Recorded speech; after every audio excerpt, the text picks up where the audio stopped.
சிந்து நதியில் தண்ணீர் பாய வேண்டும் அல்லது ரத்தம் பாய வேண்டும் என பேசிய பாகிஸ்தான் முன்னாள் வெளியுறவு அமைச்சர் பிலாவல் பூட்டோ ஒரு முட்டாள் என பியூஷ் கோயல் தெரிவித்துள்ளார். செய்தியாளர் ராஜகுமரன் இணைப்பில் இருக்கிறார். ராஜகுமரன், வணக்கம். பாகிஸ்தான் உரிய விலையை கொடுக்க நேரிடும் என்று பியூஷ் கோயல் தெரிவித்துள்ளார். விவரங்களை சொல்லுங்கள். பஹல்காம் தாக்குதலை தொடர்ந்து பாகிஸ்தானுக்கு எதிரான தொடர்ச்சியான நடவடிக்கைகளை இந்திய அரசு மேற்கொண்டு வருகின்றது. அதிலும் குறிப்பாக சிந்து நதியின் வழியாக செல்லக்கூடிய அந்த 3 ஆற்று நீரையும் நிறுத்துவது தொடர்பான ஒரு அதிரடியான முடிவினை இந்தியா மேற்கொண்டிருக்கின்றது. இதன் காரணமாக பாகிஸ்தான் நாட்டினுடைய 80% விவசாய நிலப்பரப்புகள் தண்ணீரின்றி தவிப்பது மட்டுமல்லாமல் பாகிஸ்தானினுடைய முக்கிய நகரங்கள் தங்களுடைய குடிநீர் தேவையை கூட பூர்த்தி செய்ய முடியாத ஒரு அபாய நிலை ஏற்படும். தொடர்ச்சியாக தீவிரவாதிகளுக்கு ஆதரவு கொடுத்து கொண்டிருந்ததற்கு தண்டனையாக இந்தியா சிந்து நதிநீர் ஒப்பந்தத்தை தற்போது நிறுத்தி வைத்திருக்கின்றது.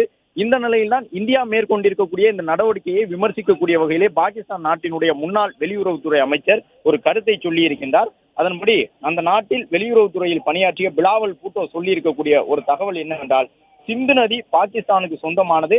அந்த நதியின் வழியாக பாகிஸ்தானியர்களுக்கு தண்ணீர் வரும். அப்படி இல்லை என்றால் சிந்து நதியில், அதாவது இந்தியா சிந்து நதியை தடுத்து நிறுத்த முற்பட்டால் இந்தியர்களுடைய ரத்தம் அந்த நதியின் வழியாக பாய வேண்டிய சூழ்நிலை ஏற்படும் என்று ஒரு அறிவிப்பினை பாகிஸ்தான் நாட்டினுடைய முன்னாள் வெளியுறவுத்துறை அமைச்சர் பிலாவல் பூட்டோ வெளியிட்டிருந்த நிலையில் அதற்கு பதில்வினை ஆற்றி இருக்கக்கூடிய மத்திய அமைச்சர் பியூஷ் கோயல் பிலாவல் பூட்டோ ஒரு முட்டாள் என்று விமர்சித்திருக்கின்றார். அது மட்டுமல்லாமல் இதுபோன்று தொடர்ந்து பேசிக் கொண்டிருந்தால் அதற்கான விலையை கொடுக்க பாகிஸ்தான் நேரிடும் என்றும் பியூஷ் கோயல் அவர்கள் எச்சரித்திருக்கின்றார். பல்வேறு மத்திய அமைச்சர்களும் இந்த கருத்தை பதிவு செய்திருக்கின்றார்கள். இந்த பிலாவல் பூட்டோ ஒரு முட்டாள் என்று விமர்சித்திருக்கின்றார்கள். அது மட்டுமல்லாமல் இவ்வாறு பேசிக்கொண்டே இருந்தால் அதற்கான விலையை அவர்கள் கொடுக்க நேரிடும் என்று சொல்லியிருக்கின்றார்கள்.